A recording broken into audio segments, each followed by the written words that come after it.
Hi everyone, welcome back to Harshi Learn. In today's video, we are going to understand managed versus unmanaged code. Okay, till now we have seen how our code runs in .NET using CLR and JIT, right? Now, when our program runs, it uses memory in the background, means objects are created, used, and then removed. And the interesting part here is all of this is happening automatically, even though we are not writing any code for it. So the question is, who is actually managing all of this behind the scenes? And in some cases, what if you want more control over how memory is handled? That's exactly what this topic is about. So in this video, let's understand how memory is managed in .NET, what happens behind the scenes, and why this difference is so important for developers. Okay, let's get started. Before we get into definitions, let's understand why this topic actually matters. Whenever a program runs, it is constantly using memory. That means objects are created, data is stored, and once it is not needed, that memory should be released. Right? Now, this might look simple from outside, but internally, this is very important. If memory is not handled properly, it can lead to problems like memory leaks, application crashes, and performance issues. So, even though we don't always see it, memory management plays a very big role in how efficiently our program runs. And that's why understanding how it works in .NET is important. Now, let's start with the managed code. In simple terms, managed code is the code that runs under the control of the CLR. That means when your program is running, the runtime is taking care of everything in the background. You don't have to worry about how memory is allocated or released. Okay. In .NET, when we write code in languages like C Sharp, VB.NET, and F Sharp, all of this considered as a managed code. So instead of us handling memory manually, the CLR takes care of it for us automatically. Okay, this makes development easier and safer. Now, let's see what we actually get when we use managed code. Okay, first is automatic memory management. We don't have to worry about memory at all. When objects are created and used, the CLR handles all the allocation and release in the background. So, we don't need to write extra code for it. Okay, next is garbage collection. You might have noticed we never delete objects manually, right? That is because the runtime keeps checking for what objects are no longer needed and it removes automatically. So this helps to avoid memory related issues. Okay, then we have type safety. Here, the runtime makes sure we are using the correct data types. So we don't accidentally mix things or cause unexpected problems. This keeps our application more stable. Next is exception handling. Errors can happen in any application, but here we can handle them using try catch blocks. And the runtime support this process properly so our application doesn't crash suddenly. Okay. And finally, security. While the code is running, the CLR applies certain rules in the background. This helps us to prevent unsafe operations.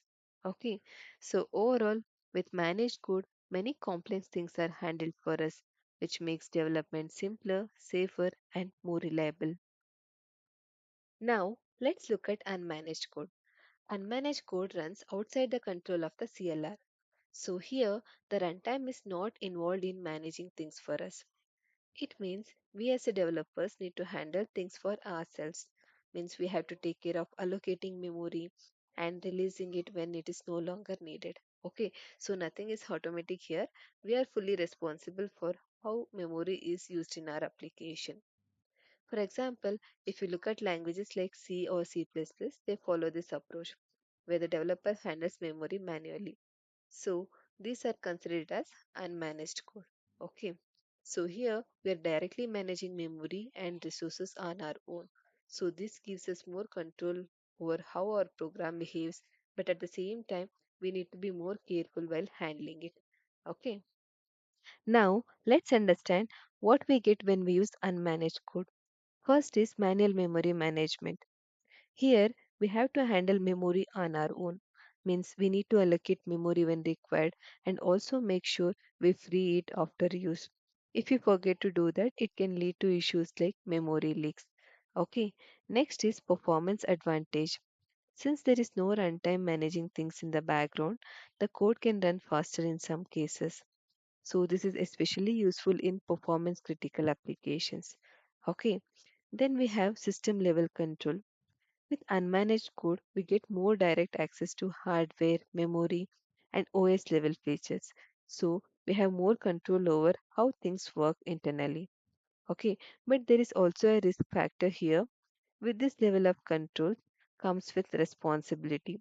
If memory is not handled properly, it can lead to problems like memory leaks, application crashes, and data corruption. Okay, so we need to be very careful while working with it. So, overall, unmanaged code is about control with responsibility. Now, let's quickly understand the difference between managed and unmanaged code.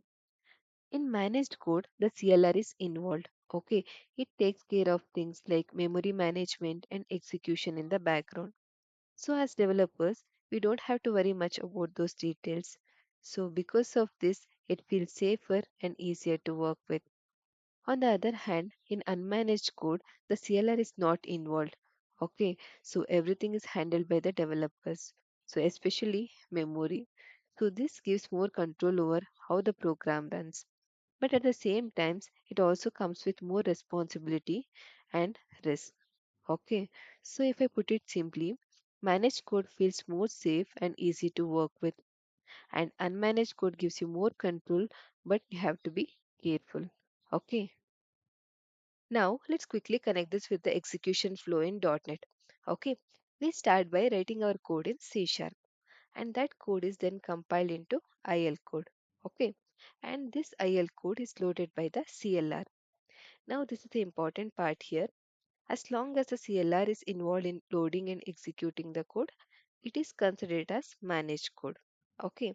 After that, JIT compiler converts this IL code into machine code and the program runs on the operating system.